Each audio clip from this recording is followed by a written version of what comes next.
Quant aux troisième catégorie de preuves, les fautes graves que commet le crucifié montrent qu'il n'est pas Jésus, mais quelqu'un d'autre qui avait son apparence suite aux prières que Jésus a formulées pour ne pas être crucifié, qui ont été ainsi exaucées par Dieu.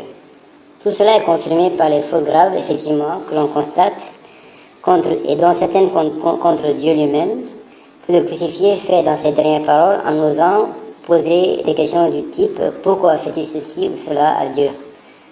Comme le crucifié l'a dit à Dieu selon Marc chapitre 15 verset 34 ou selon Matthieu chapitre 27 verset 46.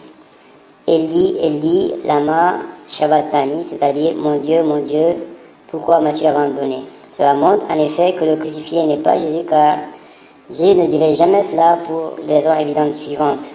Première raison évidente: si la croyance à la crucifixion de Jésus pour sauver l'humanité est vraie, il n'a pas besoin de poser cette question, car il connaît déjà la réponse, qui est donc cette croyance à la crucifixion pour sauver l'humanité.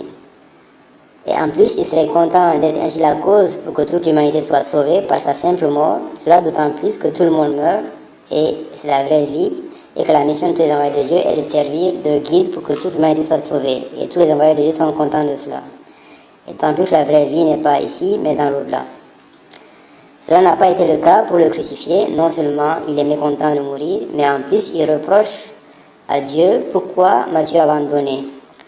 Ce qui est en plus une offense, car Dieu est irréprochable et dans toute situation, il fait ce qui doit être fait, en donnant la conséquence de nos actions. Jésus ne fait donc jamais cette offense-là.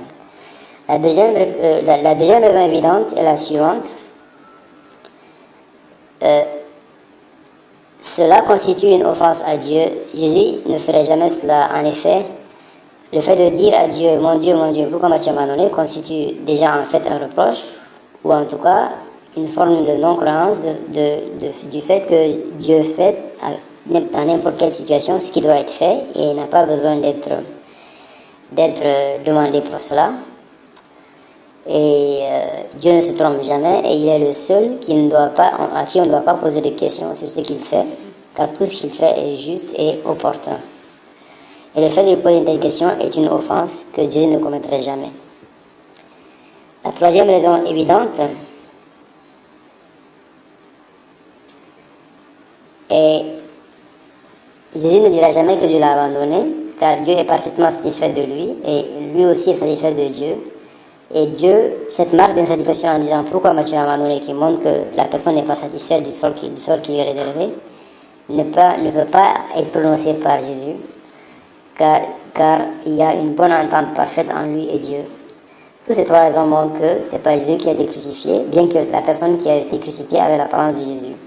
Et cela suite aux prières que Jésus a formulées, correspondant en parfaite concordance avec le témoignage des apôtres de Jésus, notamment de celui de Barnabas, qui a cité, je cite, que quand Jésus a fait cette prière, Dieu a envoyé 4 anges pour le prendre et l'élever au ciel en mettant son apparence sur Judas qui était prêt crucifié à sa place.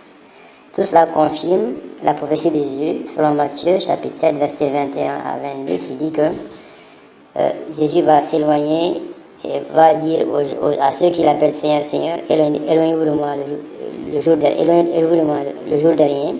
Ce qui montre que ces gens sont en perdition. Et ce sont les adeptes du christianisme d'aujourd'hui. Et cela depuis que au concile de Nicée, cette religion, la doctrine de Paul, a été institutionnalisée comme religion d'État et qui est encore en vigueur aujourd'hui.